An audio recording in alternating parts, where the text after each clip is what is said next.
Today on the podcast, we're going to discuss old world versus new world. Why venture out as an American and go check out all these wines around the globe? We're going to talk about that and more with a special guest today. Let's get into it.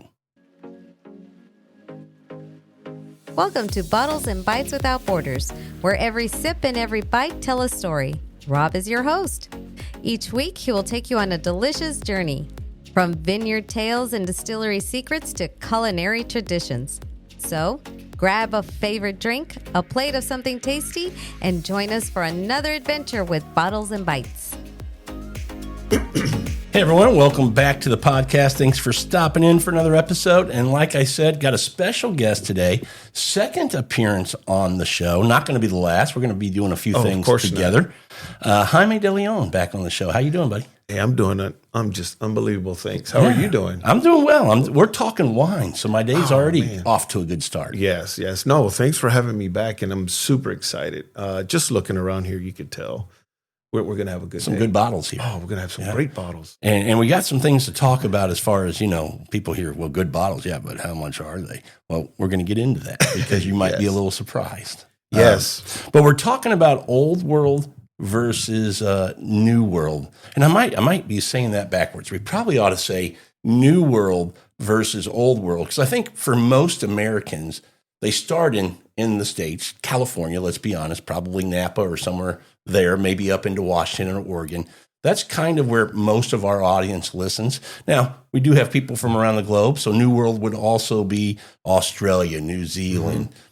Some say South Africa, some say no, it might be Old World. I mean, there's a little argument there. But places that aren't Europe are typically considered New World, and anything connecting Europe. So a lot of people might be surprised to go, wait, Croatia and Greece and, all these other little pockets of Georgia, these other places, these are old world wines? They absolutely are. Not just Spain, Italy, France, these kind of places. So that's what we're talking about today. Well, and the soils from around the world, regardless if they're in South America or South Africa, the soils are all old, right? Yeah. And I think when they say more old world or new world, they're talking about modern technology and modern winemaking releases and stuff. Wait, say that again? You kind of say that one more time. Oh, I'm just saying that most New World is more recognized with more modern wine releases, wineries, producers. Innovation. And that's things the word like that caught me, because I'm going,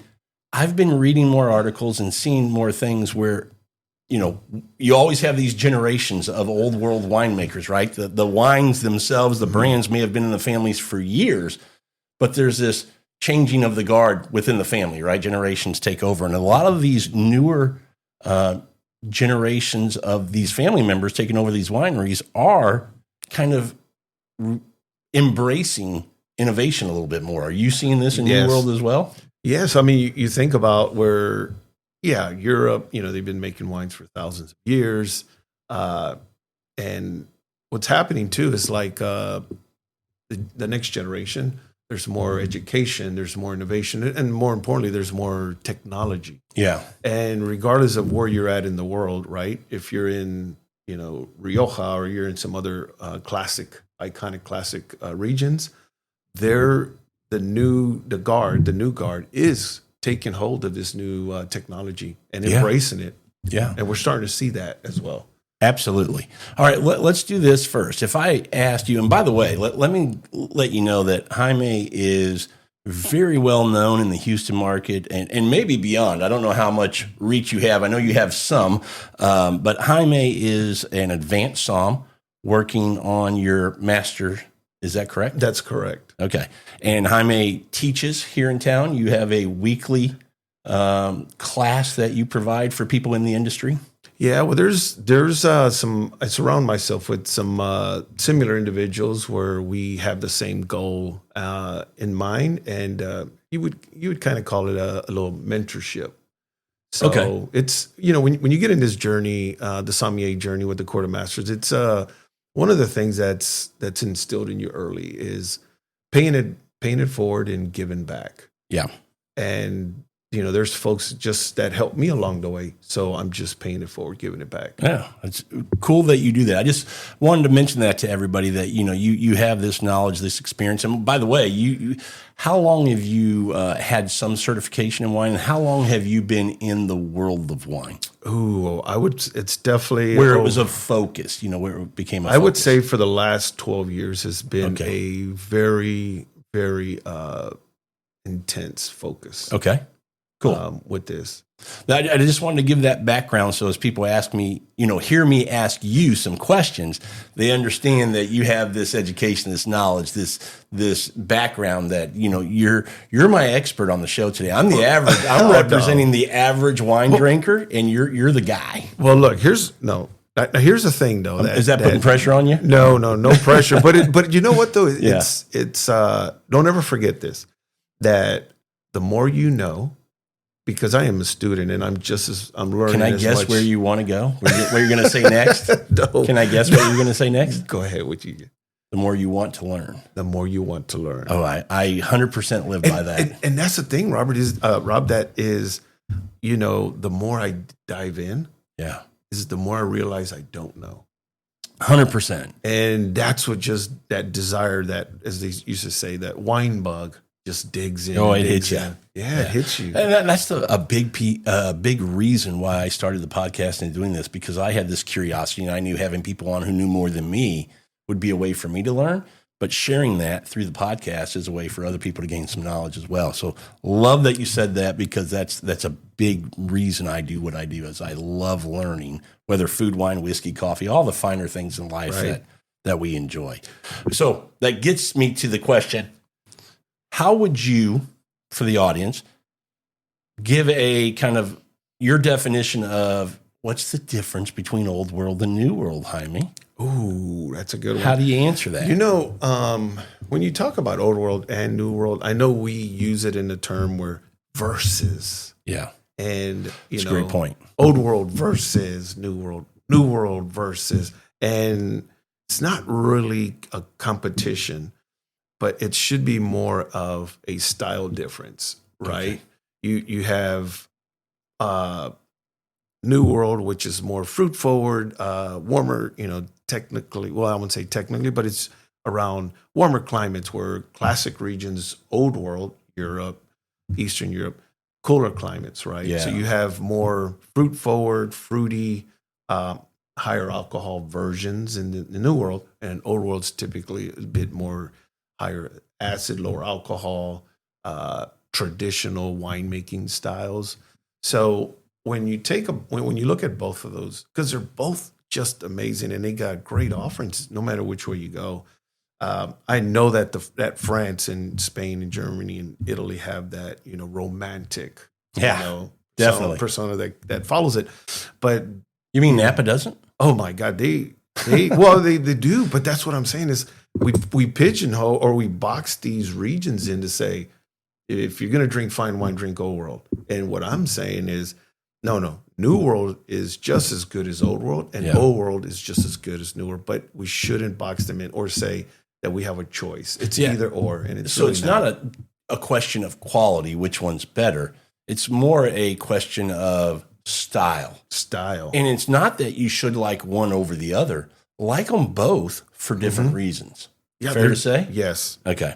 And I think if it's what I like to when we get together and we're studying with some of my peers, we're talking about just great wine from around the world. Yeah. And if you did that, you'd be surprised if everybody brought a bottle, you would have wines from all over, and they would all be just as good. I want to point out that you said great wines from around the world, not expensive wines from around the world. Yeah, we're going to get into that. That's a whole talk about. Yeah, that's a whole nother topic there. And if anybody's watching this on the on YouTube, instead of just listening to it, you'll see the table and all the wines we have out.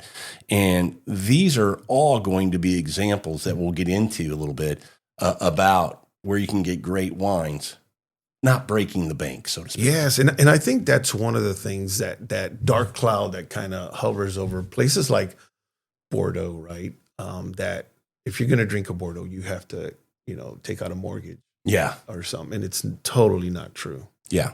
And to me, part of the problem with Bordeaux or Burgundy or some of these regions that kind of have that thought about them is when you see people drink and they're posting about it, they're typically posting about, look at this badass wine I'm drinking, and it's really expensive, and that's great, but that's I don't know, in Bordeaux, the wines that cost $100 or more represent maybe 2 or 3% of the total wines produced. Would that something like that? Mm-hmm. Yeah, not very much. So we've just told you have 98% of the wines in that region that are less than $100, and probably 50% of that region less than $35, $40. Yeah. That'd be fair? Well, and yes, and the thing is everything that you see that comes across like social media and things like that are always, like you said, hey, look what I'm drinking, or, and you should be proud. I mean, if you're spending hard-earned money on a great bottle that you haven't had before, you want everybody to know that you're having fun. Those are all great. But there's another category of wines like Bordeaux, and it's, called Petit Chateaus, where Petit Chateaus are more of an offering of less expensive, a wider range, great producers, but we call them Petit Chateaus, and those are things that you should be on your radar. You can find some value there. Great value. Well, when we talk about old world compared to, not versus, how's that? Yes. Compared to new world, here's kind of my 3 reasons why I like to go explore. I'll say old world old world and other new world places. Because I kind of feel like, it's not just old world and new world. I feel like it's almost, and tell me if I'm wrong for saying this, Jaime, it's the United States versus the rest of the world. I mean, I kind of feel like that. And the main reason I say that is price. That's the main reason I say that is price. I feel like places in the United States, whether it be California, Oregon, Washington, Texas, it's getting pretty expensive for the same varieties that I can get from places where they're indigenous to, or other new world countries that are doing these at a much better cost. So that's one reason that I should explore the globe, when it comes to wine. The second reason for me is looking at varieties that I know, and if we think about here in the States, it's usually those Bordeaux varieties, Merlot, Cab, Cab Franc, whatever it might be. Chardonnay, Sauvignon Blancs, when we think about whites for the most part, maybe Pinot Grigio. Finding these grapes that we're familiar with here in the States and exploring to see how can they be different in different parts of the world. I think that's a fun journey to go on. That's a reason you should go explore the world. And the third reason for me is finding indigenous grapes that you've never heard of. Right. But when you discover them, you're really glad you did find them because they're absolutely delicious. And to me, the best country for that is Italy, as far as from top to bottom, all the different varieties that you can find there. Now, you can still go into countries like Greece and Croatia and Germany. Even, people think Riesling, but there's some great red wines in Germany too. But those are three reasons I have for exploring the globe. Price, different wines made with the same varieties in a different style, and then whole new grapes to explore and find. Is there something you would add to that? Yeah, or something you disagree with too? No, I agree with you.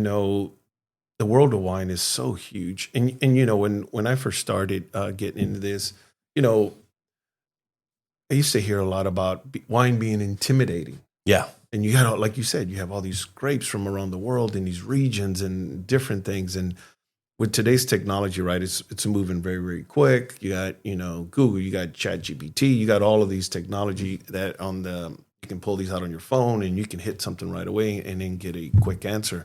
So I think that the intensity for thirst how you say that, no pun intended. Yeah. Well, I think the thirst for new discoveries, I like to say new discoveries, it's really on fire. And you're starting to see more and more people using these technologies to find what else. If I had this, what else is there? Yeah. And I think everyone's wanting to expand their palate and their mind, and they're searching and they're voting with their wallets and they're looking and they're asking. Well, and I think part of that too is the sharing aspect. If you can find something that you come across and like, and you go, this is badass. Then you go, next time I'm getting together with some friends or going to a dinner party, I'm going to buy another bottle and take this and share it with other people. And then that's kind of how we, let other people explore the world through what we're finding as well. It's a fun way to do it. Yeah, well, I mean, and as I said with the technology, there's this thing like I've been watching a couple of these reaction videos. So you got people reacting to movies, reacting to videos, reacting to things, and they want to share and they want to see the reaction. And I think we've been doing that all along, right? And trying to share these new finds, these new discoveries that we come across, and let me see how the party reacts to this new stuff.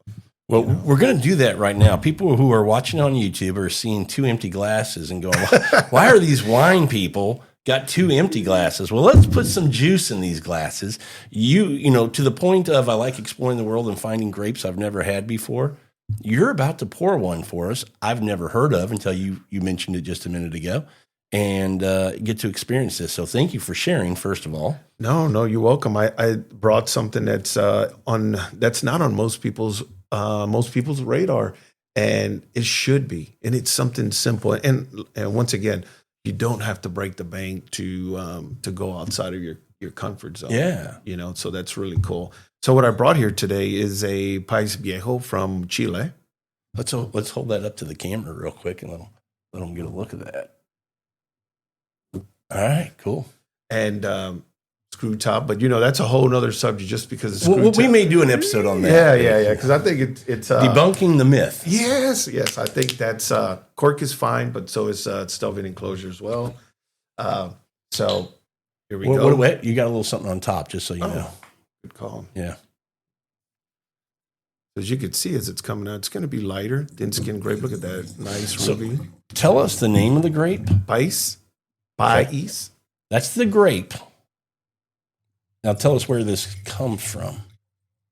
It's a grape. Indigenous to South America. Okay. And it's I wouldn't say it's a forgotten grape because it's very popular down south. And when they're starting to do something with it, it wasn't considered, like your Cabernets and Merlots and stuff that Malbec that are famous in South America as well. But it's definitely a grape that as recently, that new technology, the new generation and stuff that are like, hey, we've always had some great stuff here, some great tools, some great product. Let's focus on what we've been given and let's see how it turns out. Thinner, it's light in color. Thinner skin grape? Thin skin grape. Okay. Without even tasting red fruit. Red fruit. Similar to like if you like Gamay, Pinot Noir in that style. Sangiovese, very thin, translucent in color. Okay. Now, without tasting it, would I still have the characteristics of some of that? Meaning like I'm going right away where I'm going to get high acidity on this. Yes. Okay. Yes. So similar to Pinot Noir, Gamay, those kind of. Yeah, very similar. I'd say more similar to like Gamay, that makes Beaujolais and stuff. But you definitely get a little bit of get some black fruit on the back, but definitely red fruit kind of leads the way here. There's definitely you're right that black fruit on the back, and as you get past that brightness of the red fruit, there's some like depth, some weight there on the back of it too. I think with that blacker fruit. So tell us about this particular offering. Who's the producer? Where is it from? Which country? So this is from Chile. Bouchon is the producer here. And it is from, let me see, we got some import information here. GioVinoWines.com. Here's the importer. But vegan. So, that's the other thing too, Rob, is that a lot of these producers here, even though it doesn't say on the label, and that would be another podcast episode. But just because it doesn't say here organic or anything, doesn't mean they don't already practice those things. Yeah, I 100% agree. So here in the Maule Valley in Chile, so País Viejo. Is the alcohol around 14 on this? What is the alcohol?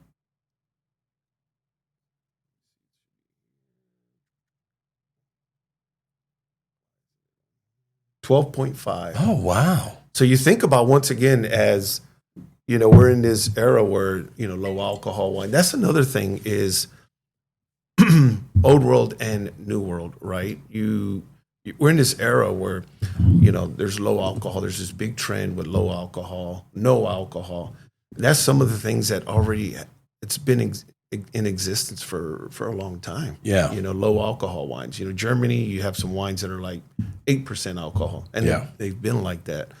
So this I could see being a crowd pleaser. This is something that drinks real nice.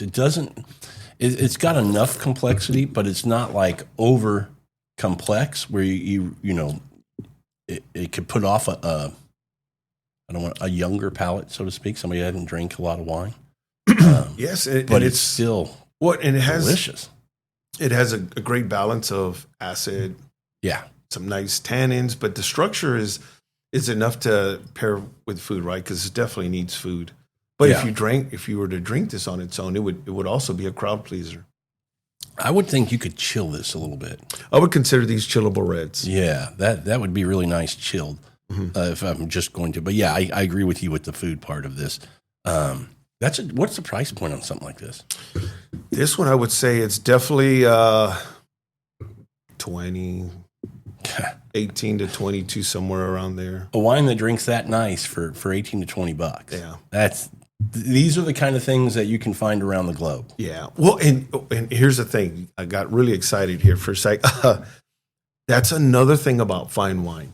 Yeah. This is what I consider fine wine. Fine wine to me doesn't determine by the dollar value or anything. Fine wine is something that's made very well from a great producer, and it has that price to quality ratio. That's fine. Fine equates to the product in the bottle, quality of that, not the price tag on the bottle. Correct. Yeah.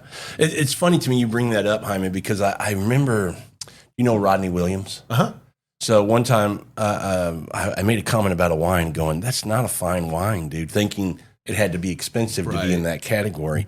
And he sent me a link to an article for wines, and kind of the crappiest wine is kind of in, I forget what the categories were, but they were, fine was most of the wines, and then another category all the way up to luxury and super luxury. And I went, wait, it's like everything's really, really good. And it's almost misleading to the average consumer that somebody would go, and I'm just saying a wine that cost $8 barefoot, and you're going, well, that's in the fine wine category. And I'm going, wait, how in the world is that? Anyway, I'm getting a little off topic. My point is that the wine industry, I think, needs to do a better job of categorizing, good wine. I think simpler terms would be better for the average consumer to understand. Right. Well, I mean, at the end of the day, Rob, this is a luxury. Wine is a luxury item. We don't have to have it. So let's not make it that complicated. That's my point. And I think that's what's happened with the wine industry. It's complicated, and it's not. It's, at the end of the day, it's fermented grape juice. Yeah. And there's a lot of great producers, many of them here on the table, that are just making what I consider, every one of these bottles here is fine wine to me. Yeah. Well, let's I gave my 3 kind of criteria of why you should explore the world. Let's start with the grapes that most Americans know, which, the Bordeaux, maybe Syrah, Pinot Noir, some of the whites. Let's just stick with Chardonnay and Sauvignon Blanc.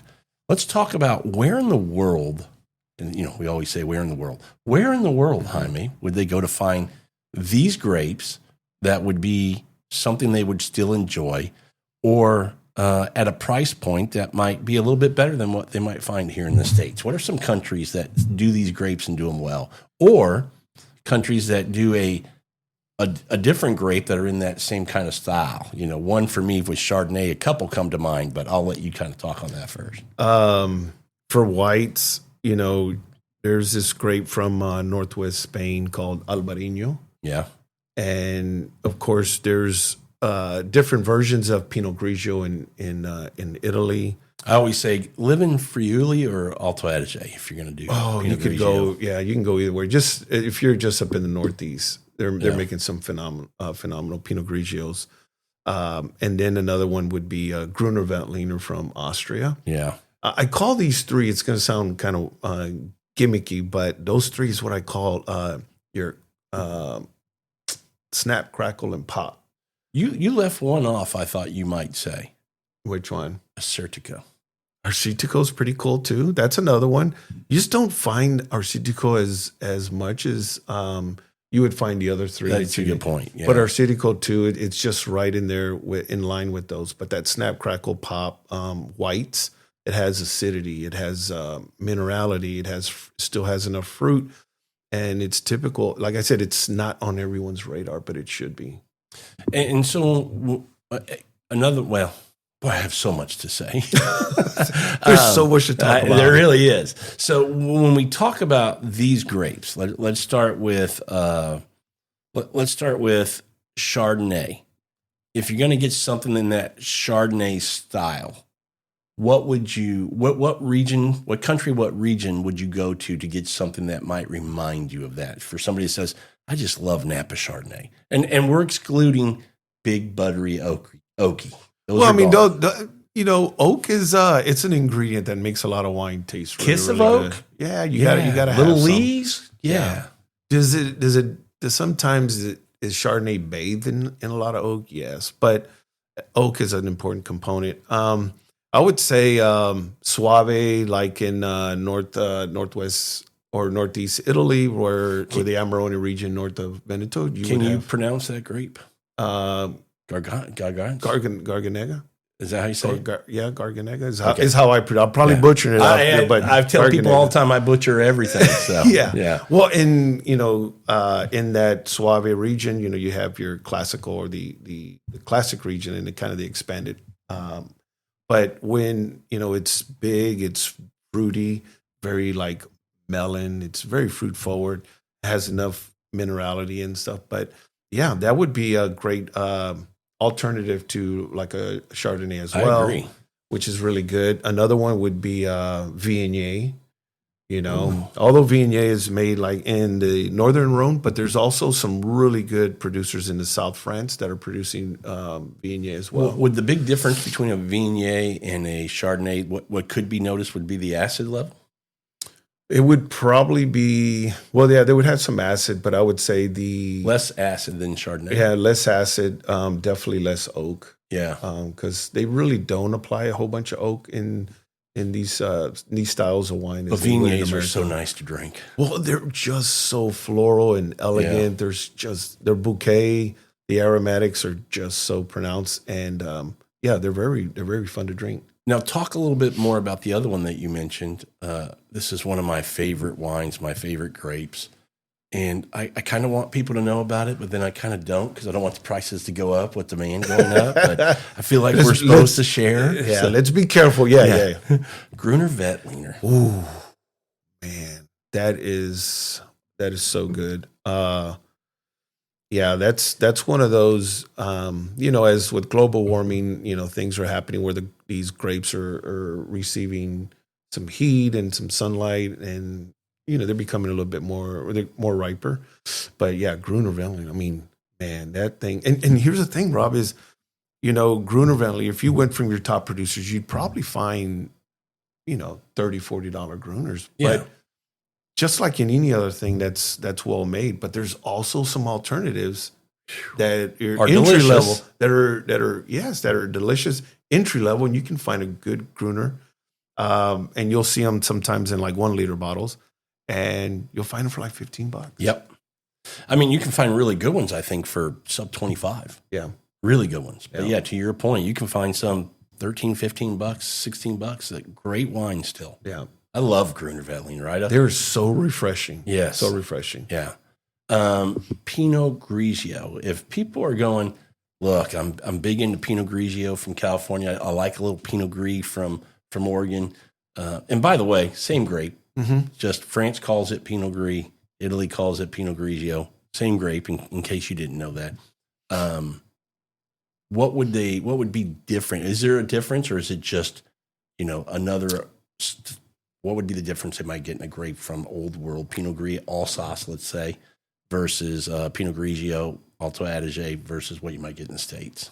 If you compare all of those three, you would probably Alsace, very warm. You get a lot of sunshine. You would get Pinot Gris takes a broader approach there, a bit more a rise in alcohol, more roundness. Italian Pinot Grigios tend to be a bit more leaner, more minerality. Where Oregon, it's a total opposite. Well, not that big, but you get that fruit forward. It's almost like it's touch of sweetness. Okay. With the fruit forwardness, but that's more just ripe. Just ripe. Yeah. Okay. Yeah, you get more ripe fruit. So Sauvignon Blanc would be the next one. People love Sauvignon Blanc from Napa Valley. If I had to say, I would say it's an argument of what's the most popular white wine in Napa. To me, and I might be wrong. You might go, Rob, it's not even close. Sauvignon Blanc versus Chardonnay. So Sauvignon Blanc to me is also a wine that you can find, or a grape that's made into wine that you can find in a lot of different regions. And I think there's one in particular that goes under the radar that produces some great stuff. But where would you go in Old World or other New Worlds for Sauvignon Blanc? Sauvignon Blanc adapts really well in many wine growing areas in the world.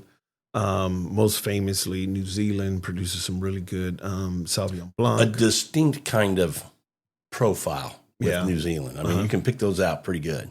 Yeah, they're very, very aromatic. Well, Sauvignon Blanc originally is very aromatic. Yeah. Right. And it depends where it grows. It's some of its DNA markers is like grapefruit.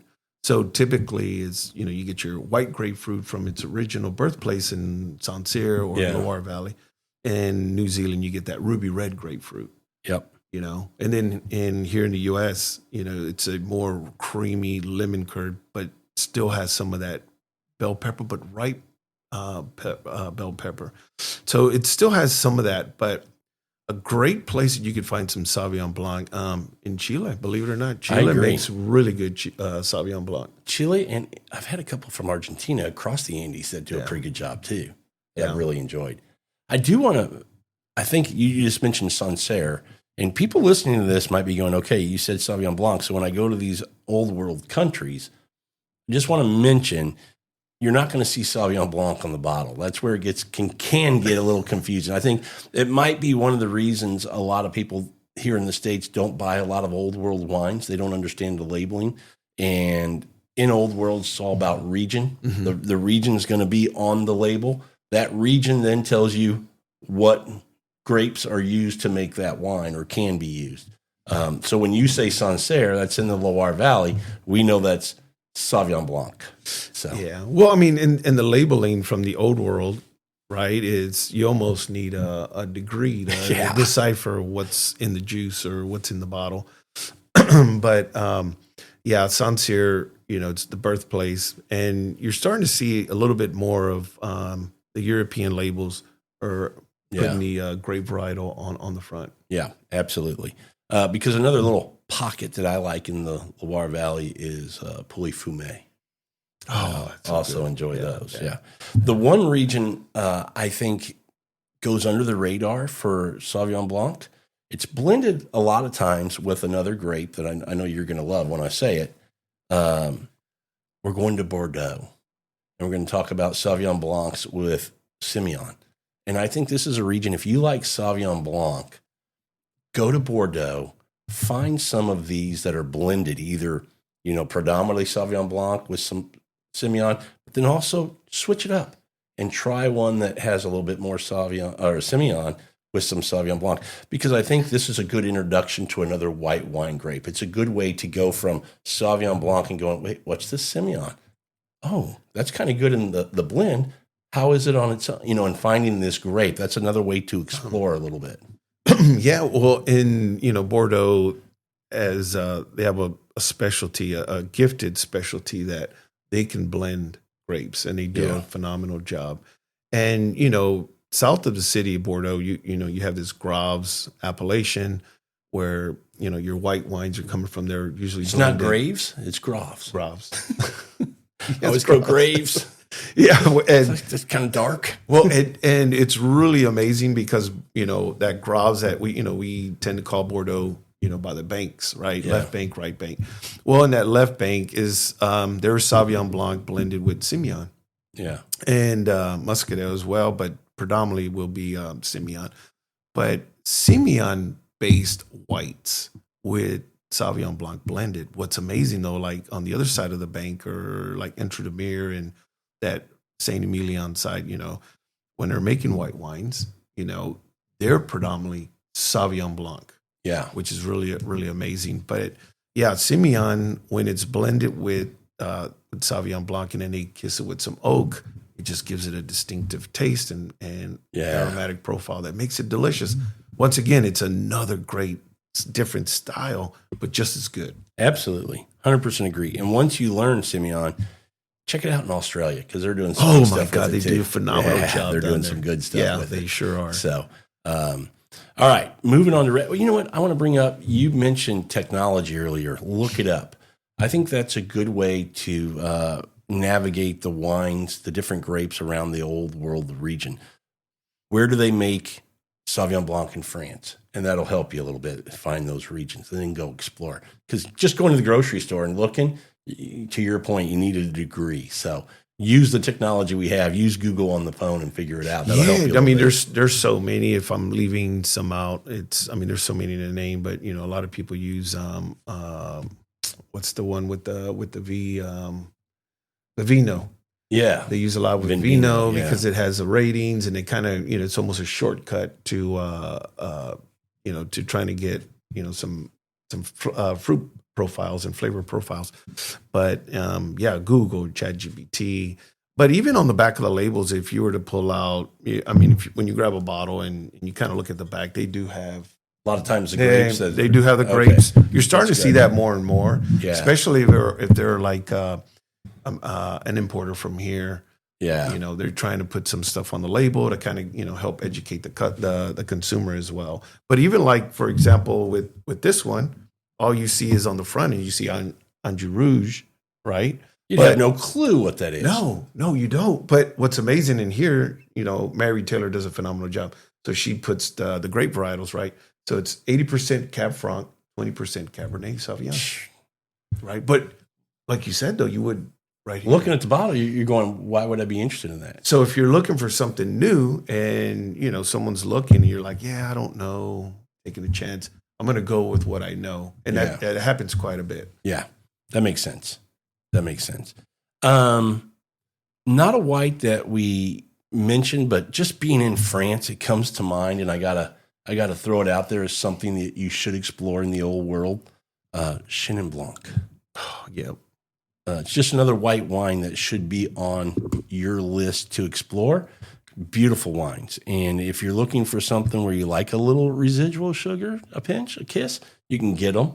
But just there in South Africa for Chenin Blanc are two that I think are fun. And that could be a fun little tasting for somebody to do. Get one from Old World, get one from South Africa, put them side by side and see the differences in those wines. I think you'll like both, but there'll be some nuance that you'll pick up out of the different styles.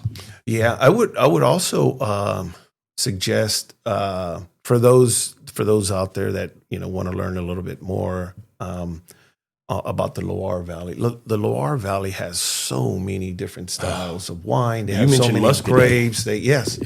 So they have in the Loire Valley, right, longest river in France, and from one end to the other. And there's so many different styles of white, red, rosé, and sparkling. Yeah. So just in the Loire Valley could cover an entire, a dinner, right? If you wanted sparkling, if you wanted dessert.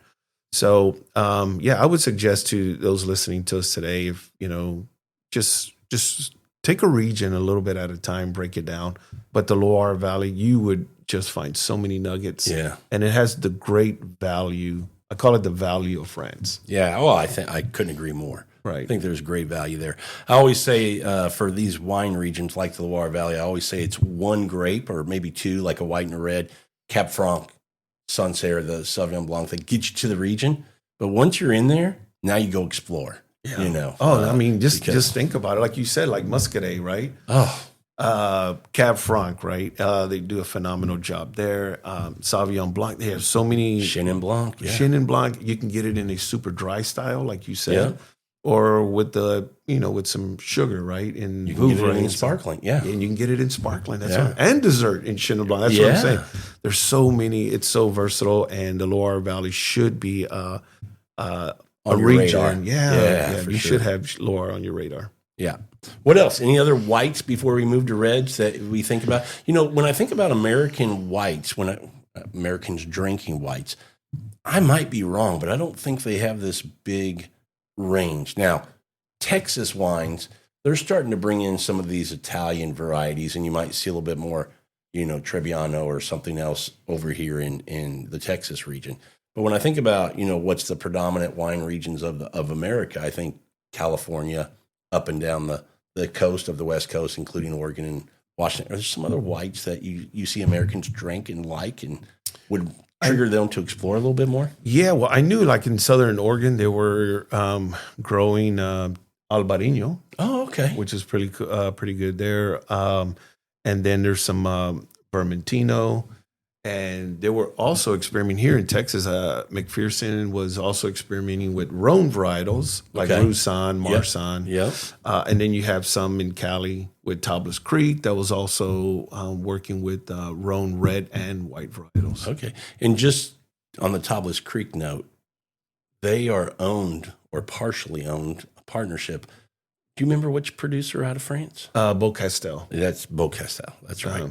Yeah. So that, to me, that's cool when you have a American producer that has that kind of influence or help or whatever you want to call it to take these varieties and see what they can do with them here. So I say that to say I love their wines. Yeah, they well, should be- I mean, we have a really good a terroir here in the United States, and they're recognized by wineries, global wineries. So they Yeah. come here and they try to, set up shop and establish wineries and stuff, and they're really making a name. And there's really great wine. Yeah. That's why I go back when people say versus old world versus new world.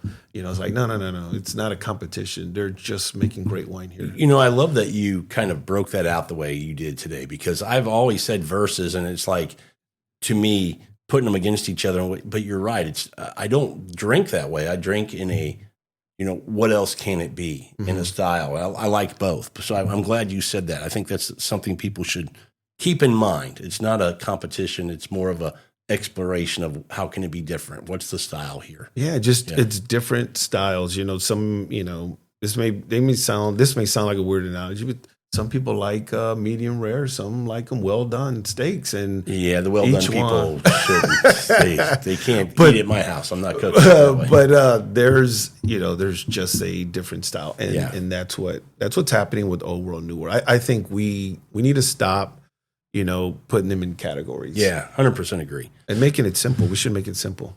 The last white I'll throw out that I think people need to explore a little bit more is Edna Bianco.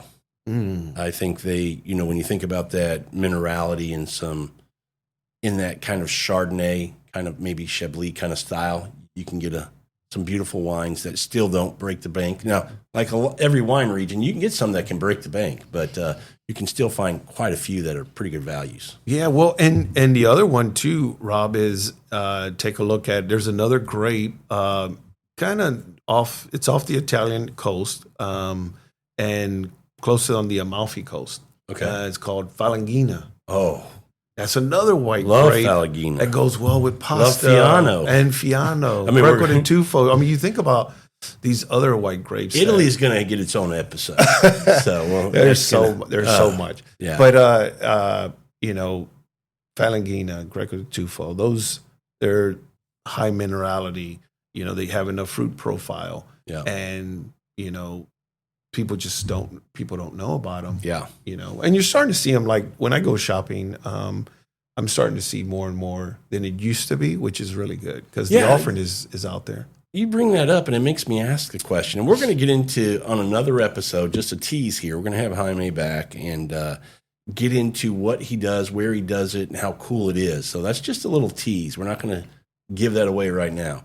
But to the point of you see a lot more people wanting to explore, we're starting to see more stores and shops, even grocery stores, carrying more old world or different new world skews. Yeah, well, I mean, you said Chenin Blanc. Yeah.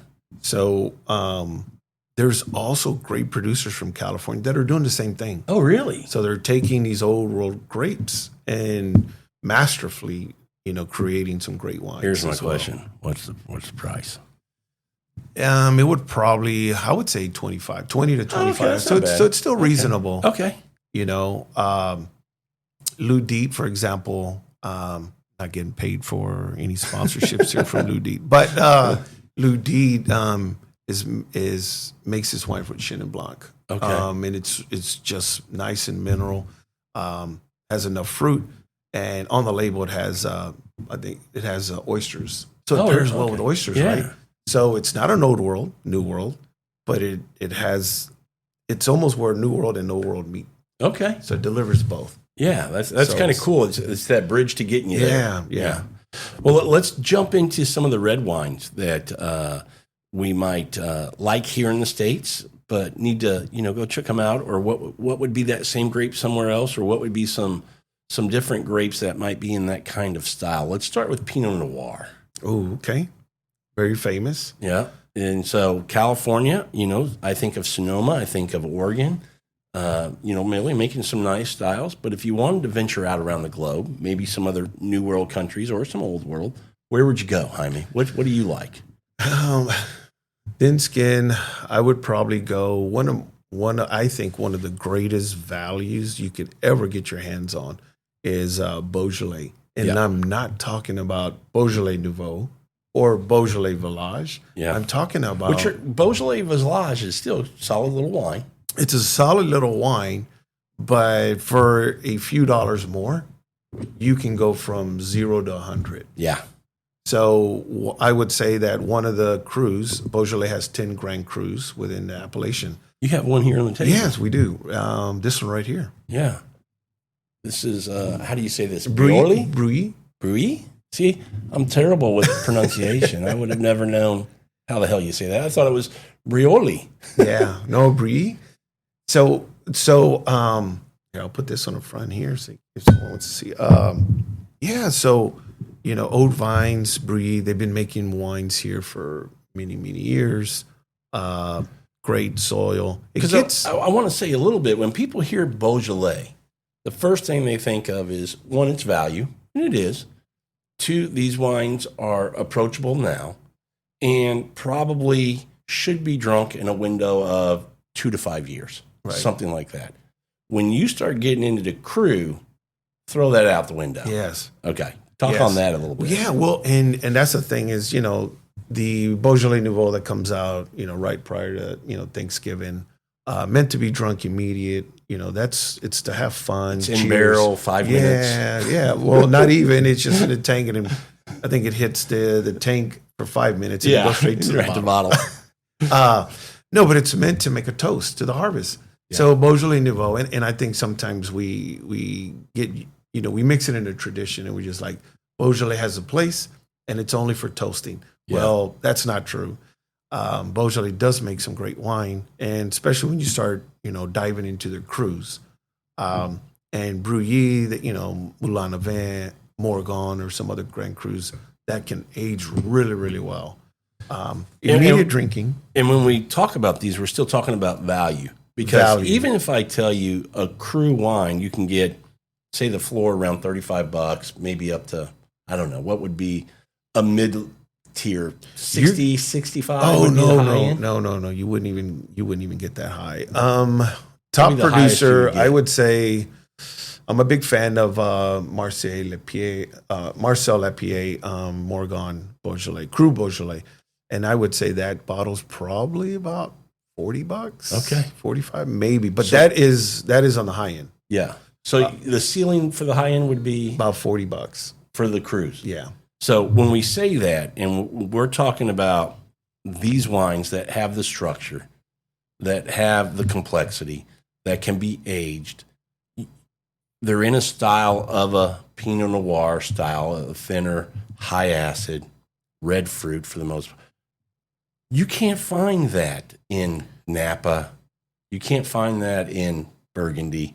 I mean, this is a place you should be enjoying these wines. Yeah, and Rob, one of the things you would be shocked if you were to open up one of these cru bottles and pour it in your glass, you would think that it was a Syrah or a Cabernet in color, just that big, dense, inky, dark. Yes, and that's what I'm saying is that people think of Beaujolais and they're like, it's going to be too light. I'm going to have a steak, so I need to have a Cabernet. And what I'm telling you is these crus like Margon, like I just mentioned, are going to produce some very, very heavy, dark wines. Okay. But that's what I'm saying is Beaujolais these crus have that soil, where you have volcanic soil, Mount P and Morgon, and you got these soils that produce these grapes and translate the terroir into glass, and the color will kind of fool you thinking Beaujolais it's supposed to be a light color, and then you see these big, massive wines. Okay, that's interesting. Yeah. And just as we finish up on Beaujolais and we move to the next one, by rule, technically, it's part of Burgundy, isn't it? Mm-hmm. Yeah. So you're still in kind of this Burgundy region, just so people know. Yeah, and the thing is, because Beaujolais is sandwiched between, the Grand Crus, and that's the thing. It's a powerful word when you hear Grand Cru. So Beaujolais is like, okay, we're drinking a cru and it has to be expensive. Well, Beaujolais gets sandwiched between the Rhone Valley and Burgundy. So and people dismiss it just because it has this label dangling that it's supposed to be cheap, and it's not. Yeah. It's a value. Less expensive, not cheap. Not cheap. Yeah. We don't drink cheap wines. We never drink. Are you kidding me? We drink great wines. I got to tell you though, what is this grape again? Weiss. It is. I would think was drinking something from Old World. I feel like it's got this kind of rustic, in there. Where most New World, to your point earlier, you more fruit forward. This has a nice blend of fruit with kind of the place. Mm-hmm. I feel like I would be thinking something Old World if I was blinding this. Well, and let me ask you this: what would you pair? What would you pair with this wine? Would you be willing to kind of expand outside of? You know what I would do with this? And this would be, you tell me if I'm way off base, but something with a tomato sauce, a pasta. Mm-hmm. I'd do that with it. I think it would be delicious. Yeah, I think so too. Yeah, I think it has a little bit of that acidity that would help. But it still has some structure and stuff depending on what you have in that sauce. It definitely wouldn't get drowned by the tomato sauce, right? Or this wouldn't drown out the other one. It would pair what would you do with it? Something I could even add some. I think I would add some veal. I would add some meat to it for sure. Yeah, because I think it would pair. It would handle. Veal would be great. A nice big pork chop would be nice. Yeah.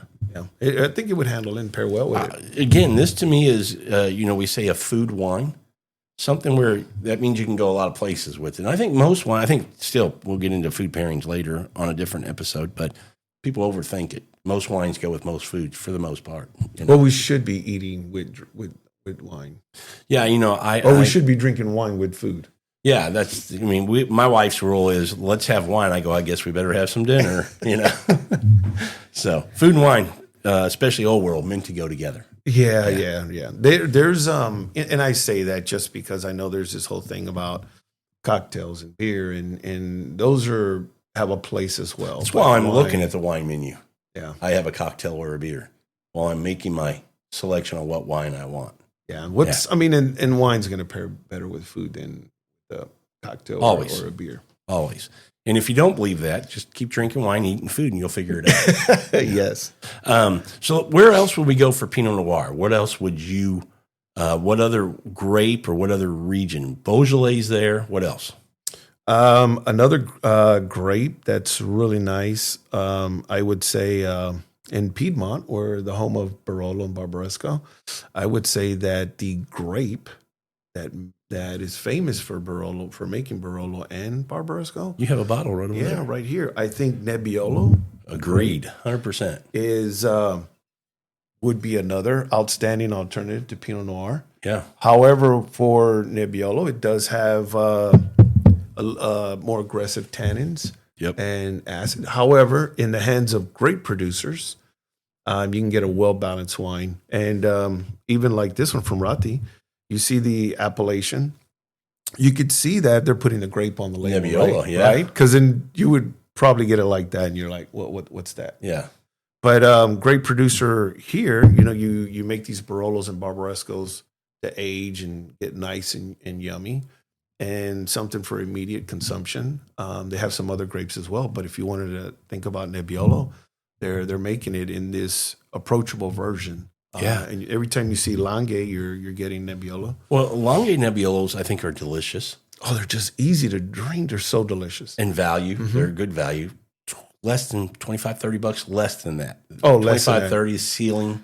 You can get them less than that. Yeah, top producer you probably get there, but most of them I say you can get a $17-$18. Yeah, 18 to 20. Yeah. 18 to $25. You get a really great producer. But even to your point of Barolo and Barbaresco, both made, just in case you don't know, both made with the same Nebbiolo grape, just two different regions. Barolo's a region, Barbaresco's a region, in the same subregions, I should say, in the same region of Piemonte. Yes.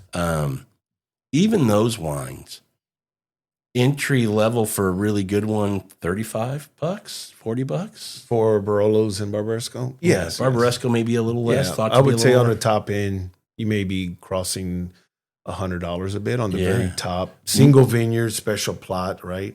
But your average Barolo, you could probably get one for about in a $50. nice mid-tier bottle, you go, hey, that's badass. Yeah. $50, $55, $60. And they age forever. Yeah. So Now, talking about innovation, I've heard and read some stories on these younger producers that have taken over the family business are using some innovation and wanting these wines to be more approachable so that they don't have to be sat on so long. What are you hearing about that? yeah, there's always been where the next generation is coming up and they're saying, hey, Dad, the way you used to do things, we found a more efficient way instead of letting them ferment, on its skins or at a certain temperature. There's this new technology from, these tanks, and that can help, control the temperature to keep them from overcooking. There's so many new things. And these winemakers, thank God that they're listening to technology. Yeah. And the young winemakers are going and learning. And not only that, they're traveling the world. And some of them get their education here, or they'll travel to the New World. UC Davis. And apply. Yeah. So they're taking that. That's what I'm saying about the New World and Old World is they're taking this technology education from the New World and applying it in the Old World. Absolutely. So I think they're doing a great job. And I've heard some people make this statement about wine, and I agree with it. To your point, wine from around the globe hasn't been any greater as far as what you can get in quality. Your chances of getting a bad bottle of wine in today's world, pretty slim. The global wine production, as far as quality, really, really good. Yeah, we're in a great time where we can really get some great bottles. Yeah. Right. And like I said, the next generation are really doing a great job, and they're listening, and they're taking it back, and they're just saying, hey, Dad, I'm going to help you, and here's an efficient way to get the job done. And work smarter, not harder. Yep. And the results it's what we're seeing. You're seeing a lot more wines getting, it used to be that if a wine received a 90-point rating from a publication, there was few bottles making that. Now it's almost all the bottles. The standard is not 90 anymore. Now it's like 95, 96. I just put out an episode where I said that. I said 92, 93. If it ain't that, I don't want it. That's how the people look at it. Because there's so many people. Well, again, so many episodes, so many things to talk about in the world of wine. I'm just going to say this. Forget the scoring system. I'm not a fan. And I say that in the overview, big picture of it. If you want to find somebody that reviews wines and gives them scores that your palate aligns with, stick there. Don't look at Bevmo and see what their scores are, or biogenetic winemaking and they gave it a 98. Who the hell is that? Yeah, there's, the rating system is just as a guide. There's people that taste a lot of wine for a living, and they're kind of just using their guide, right? But I think the most important thing, like you said, though, is at the end of the day, do you like it, and would you buy it again? 100%. And I think there's a place for scoring wines. I guess my bigger point is know who's doing this scoring. I think too many people who are the average consumer just look at a number and go, 97, shit, I'll take that bottle. Instead of looking underneath and going, who scored it? Mm-hmm. If it's Wine Enthusiast, if it's, Jeb doing it, if it's Robert Parker, if it's Wine Advocate, okay. You can give it a little bit more credibility. But if it's something you go, outside of that, yeah, outside of the trusted sources, yeah. Is that a fair way to say it? Yeah, no, it is. I mean, everyone's a critic, and and I get it. You taste a bottle and you love it, and then all of a sudden you want people to try it. You're giving it your rating. Yep. So it has its plus and minuses, but that's what we're doing here today, right? We're not rating them, but we're telling, we're giving you our opinion. But we have the greatest palates in the world. I mean, I don't know why. If you're listening to this, there's no doubt you're in the right spot. Well, we love wine, that's for sure. Yeah. And we like to give our opinion, but at the end of the day, you have to find your palate, what you like. Yeah. Pinot Noir. If somebody said, "Listen, Rob, you're getting me out of the Americas for Pinot Noir, Oregon, California primarily. Where else, or where could I go in Burgundy? I know I don't want to spend a ton, but is there a place? We talked about Bordeaux. That, hey, look, there's these high end wines. People think it's real expensive to drink there. You can find some good value in Bordeaux still. I think the same can be said for Burgundy. And a place I like to go for some red wine is the Chalonnais. Yeah, no, they down south. Definitely Chardonnay, Mercury could make some really good bargains. Also, if you on the label, if you see just Bourgogne, like Bourgogne appellation, that just means the whole region, but also village level. You can make some really good, because what ends up happening, if those producers, sometimes they're taking a ranked vineyard and declassifying it. Yeah. So because you can go up, but you can go down, and you may be getting a village level wine that was just declassified for whatever reason, and you're getting premier cru or higher rank classification for a village level. That's a great point you bring up, because just the classification doesn't mean you could have some village level and then get into a premier cru and go, that village level is kicking the crap out of this. You're right. Some get declassified, some haven't been classified yet, or whatever. Doesn't necessarily mean you're not guaranteed either way, a bad bottle or a great bottle. Yeah. Well, I mean, and you'll see, premier cru, and it's, I don't know, let's just say $80. Yeah. So you think that just because it's premier cru and it's $80, that it has to be spectacular. It better be. And then, your expectations are there. But then you find a village level from a great producer, and it may be $70, and you're like, well, I'll just stick to the premier cru because it has to be better for $10. Yeah. But in that village, you may have some premier cru vineyards in that bottle, which is amazing, and it's a better producer. Again, getting back to understanding labels and then understanding producers is a big part of it as well. Yeah. One of the things, Rob, as well is. It's like restaurants, right? You follow the chef. You like his food. You like his design and how he preps. Well, he moves on to another restaurant. It's a great point. I love that analogy. Yeah. So what I like to do is follow the chef, and I also like to follow the winemaker. That's basically I've never heard that before. I love that analogy. Yeah. I'm going to steal that. It's okay. That's a good one. For a bottle of wine, I'll do it for a bottle. I'll give it to you. I'll give you a couple. Okay.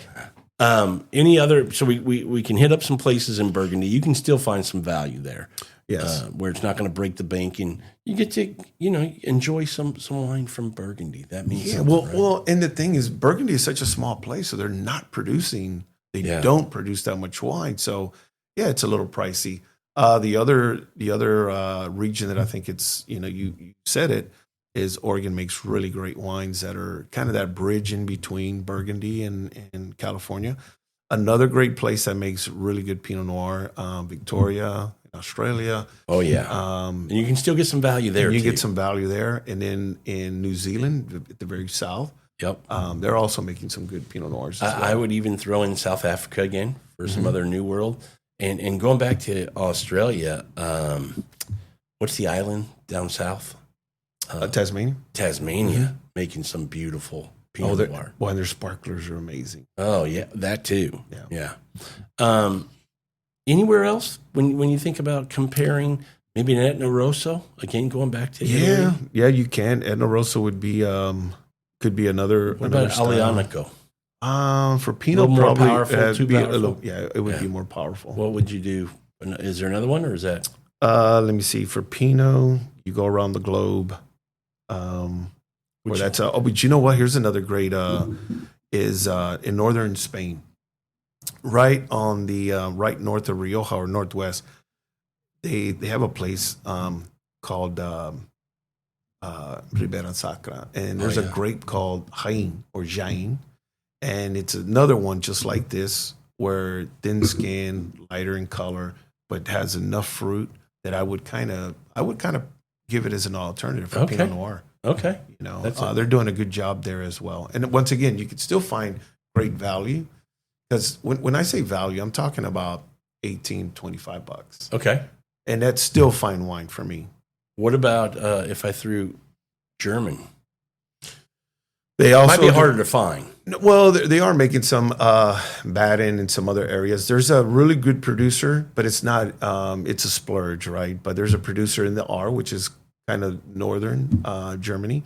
Meyer Nenkel is a producer that makes some really high quality Pinots, and they call it their. Oh man, what was I going to say? The name of the grape there, it's something different. It's why don't I say Blabbergunder? Something like that. Yeah, because Grey Burgunder. Again, Google. Yeah, right. Germany. Man, you just caught me off guard with that with that one. But yeah, they're making, like I said, Meyer Nenkel makes another one as well too. Even believe it or not, even in France, outside of Burgundy, in Alsace, they're also making some Pinot Noir. It's the sunniest place. They've gotten awarded some crews here recently. Yeah. And Mure or Muri is a great producer for Pinot Noir as well. Well, let's finish up this episode with what Americans think is the king of all wines. We might differ, but most Americans who get exposed to the red wine in Napa, they're going Cabernet Sauvignon, baby. The king of wines. Yep. If you like Cabernet, I think this is something where, in the other examples, we might go to that grape in other regions, and we can do a little bit of that. I think Chile does some good Cabernet. I think even Argentina can do some good Cabernet. I think Australia has some great Cabernet. Mm-hmm. But I think this is a fun one to transition into other grapes. But you throw out what you want, either places for Cabernet or other grapes that you like, that maybe can transition into some different grapes you may not have thought of. Well, you mentioned it. Aglianico would be another grape, big, powerful grape, black fruit, all of those characteristics that Cabernet would have. And value. And value. And then, you're in Rioja, you got the modern winemakers using Tempranillo. They're making more of that was my number one, Tempranillo. Yeah. And then you got Rioja, and then you got Ribera del Duero. That's another one making these really, really big high extract Tempranillo. What about from Portugal? Ooh, Portugal. Yeah, that's another good one. Yeah. Taruga Nacional is another grape from the Douro and the Dow. They're also doing really, really good stuff there as well. And value. And value. Great value. Yeah. Now you're really getting some really good value. But we mentioned it earlier in the episode too, is you can go back to Bordeaux. It doesn't have to be. That's a great point. Yeah, right. Yeah, there's some great. I find some that I really enjoy in that call it $20 to $26, $28 range. And to me, when you compare that to the floor in Napa right now, is like $40, $45. That's the floor. Yeah. Well, with the rates, they keep on going. They keep going up, and and I don't blame the producers. Right. They're not charging you. This isn't all profit. They didn't wake up. There's a cost of making wine in California, and that's just what it is. Yeah. There's a wine we just tried. They call it Cru Bourgeois or Bordeaux Superior But these petite chateaus that don't own any like vineyards that are classified or ranked, but they still have that same terroir and stuff, and they're making some really, really great wines as well from Cabernet. And I know we're talking Cabernet getting us here, and I know to me in California, you see more Petite Syrah, but I think you should also get into Syrah, and I would go to the Northern Rhone with the Côte de Rhones and things that you can get, even Southern Rhone, but I really think the Northern Rhone for Syrah is a great place to go. Yeah, if you value too. Yeah, you could still get. You hear worse. Once again, these regions are really small, so they're not producing they're not producing a lot. But if you were going to get a Syrah, really great Syrah, that wasn't breaking the bank, like Crow's Hermitage. Oh yeah, it would be a great value. $30, $35. Great producer of Syrah. Yeah. The other thing I would say is, if you want to try another New World country, go down under, hit the Southern Hemisphere. There, they call it Shiraz, but it's still Syrah. Yeah. Well, even on the far west, where Cabernet is doing well too. But I know we kind of left out Merlot. It's kind of like that. Oh, you know what? That stepbrother that no one wants to talk about, but still most widely planted red grape. Can I tell you, it's probably my favorite. I mean, if I'm drinking from Bordeaux, I'm going right bank. I love Merlot. It's just juicy and it's plummy. There's so many great examples of that. And it does really well, like in Tuscany. Here's what everybody says about Merlot. They want to drink Merlot. We're drinking Merlot. No, if anybody orders Merlot, I'm leaving. I am not drinking any fucking Merlot. We got to get over that. Yeah, but all right, spoiler alert. Great movie. Yeah, great movie. Classic movie. Yeah. When you see a red blend on a shelf today, chances are there's a lot of Merlot in there. That's a great point. So you're talking about red blend in the States, the way we label it as a red blend. Yeah. Because they're just not uprooting Merlot vines and saying, well, people don't like it, we're just not going to do it. They're just using it in a lot of red blends. So chances are you're drinking a lot of Merlot and you just don't know it. Yeah. And I would also, finishing on this, and you add whatever you have. If you like Cabernet Sauvignon, drink its papa. Go find some more Cabernet Franc. Oh my God, that's so true. Places like Argentina, another teaser. Yes. Well, hey, Argentina, if you're listening to this, Cab Franc.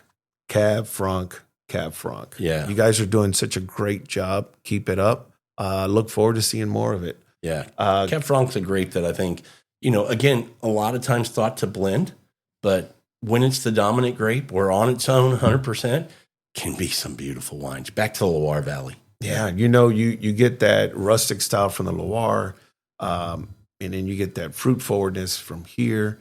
And Rob, spending time, in Argentina, famous for other things, right? Grilled meats and empanadas and Malbec and Bonarda and all these other things. But man, I was floored with the quality of Cab Franc. Oh yeah. For sure. They're doing such a phenomenal job. So that's a few wines from around the globe that, you and I talking about if you're drinking here in the States primarily, how to explore the world a little bit. What you can go out and find and try, and maybe you've been exposed or we've mentioned something you've never tried, and hopefully you'll go out and try that bottle now.